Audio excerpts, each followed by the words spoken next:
Right here's the big moment. Watch and learn. You know, there's been a lot of rumors going around about there was no autopsy. What'd they find when they did the autopsy? That was there an autopsy? There was, and I can speak to that. Personally, I can speak to that. I was standing next to the chief of staff, and the vice president called. And the vice president asked him, "What do you need?" And then he looked at me and said, "What do we need?" And I said, "We need an autopsy now." So for these people that are saying there wasn't one done, go away. It was done. Well, they're not going to get clicks. The OR doc released statements regarding, and there has been statements regarding the bullet and the travel. Oh, there should have been a blowout, and I was like, there wasn't an exit wound. There wasn't one. What? What? Are you sure? Because everybody was telling me that's an exit wound. There wasn't an exit wound. But that was not an entry wound that we saw. We saw an exit wound. So where'd that bullet come from? You don't bleed like, and I've shot guys closer than the camera was. And an entry wound doesn't look like that. An exit wound does. Why did his shirt move the way it did? When I've shot people, their shirts. So many things. The bullet came from the other direction, came from behind. His microphone blew up. There's two shooters. Why did his shirt move the way it did? Because it did. When I shot people, their shirts didn't move like that. That's an exit wound from the front. That's my opinion based on the folks that I'm watching who are experts in these kind of forensics. And so the question is, how do you get that kind of a wound? I'm with Tom 100%. They're claiming, this is the FBI and everybody, that it was the 30-06. It was not a 30-06. Somebody from Turning Point grabbed it, was all sneaky with it, put it in a hat and give it to another guy that ran off. And we're supposed to just take their word that this guy handed it off after he looked at it and gave it to the FBI. Do you think that the entry wound looked like an exit wound? No, it was an entry wound. Why do you say that? So one, there wasn't an exit wound because I remember rolling his head over and cleaning it so I could see if there was an exit wound. And then I was having to open the wound up some to get more and pack it. If you've ever done an exit wound, it's not that hard. It's a lot bigger. Mm-hmm. And so you can feel it when you know, the rule of kind of thumb on that one is you don't want to make it bigger. What are they going to say about this now? You got to keep packing it in there. And something.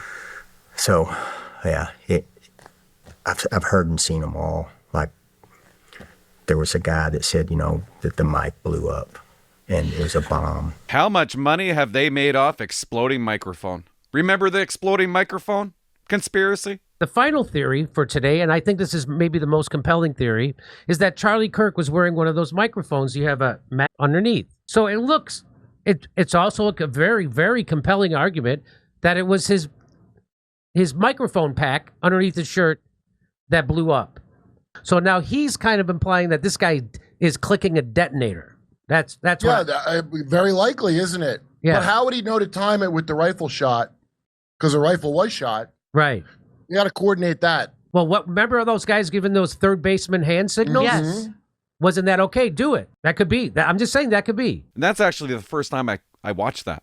I watched that to put this in this video. I knew it was so stupid. I didn't even click on it. That the microphone may have had some type of explosive projectile inside of it. So it wrapped around the neck and created a hole? That's the thing that I just couldn't wrap my head around. I'm not going to spend time on this. If that was an explosion, where was the flash? Mm-hmm. You have oxygen exchange to create the explosion. Where was the flash? Mm-hmm. Where was obvious. the char?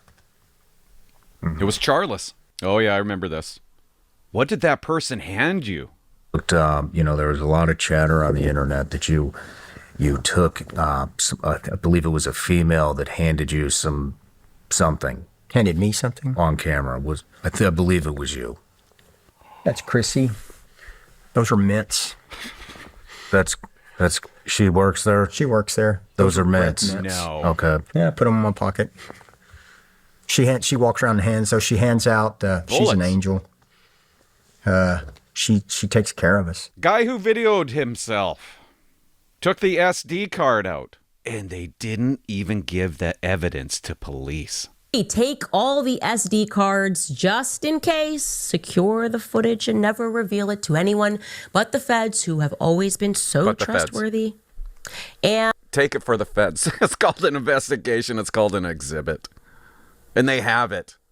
Of course they're going to take it and give it to the feds. Oh, boy. I couldn't tell you. Yeah, he's the one that, if you see him, he's the one that's running the cameras. Okay. Yeah. He's the audio-visual team guy that's running the cameras. He's also the one that they said that he was hiding footage or whatever, that he turned over all that footage to the FBI. Obviously, it's an exhibit. So, that footage is in the hands of the FBI. Correct. Wasn't deleted, wasn't erased. He actually works for the company called VI. So the bullet came in and hit the vertebra.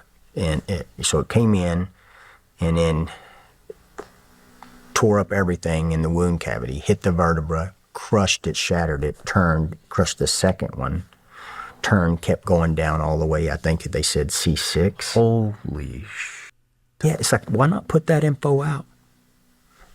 Why not put it out? And then why wouldn't they put that out? And if do me a favor, don't make me do it. It's not my job. And so then it got to here, and you're exactly right. And then hit, I think, 6, and then fragged. But I am going to ask you not to lie. And as a hunter, if you are not lying, and this is truly what you believe, you trust the investigation, I'm going to need you to make a video saying that you believe that Charlie was shot by a 30-06 in the neck.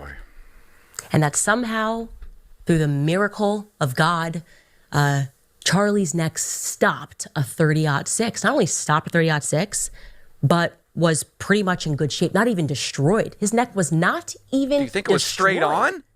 By a 30-06. That kind of a miracle, Don.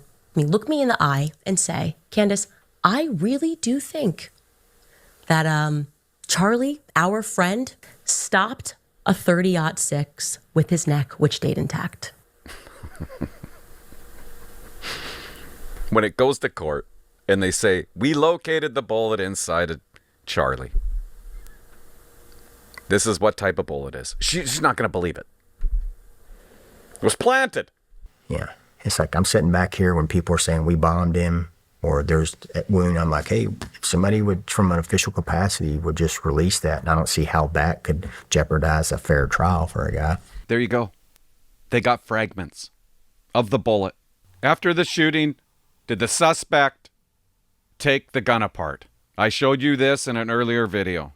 Took the shot, then disassembled it, left the screwdriver on the roof, then jumped off the roof, put it back in his backpack, which it wouldn't fit, and then went to the woods and put it back together, even though he left the screwdriver on the roof. Maybe I'm stupid, because when I look at the video, I see a gun.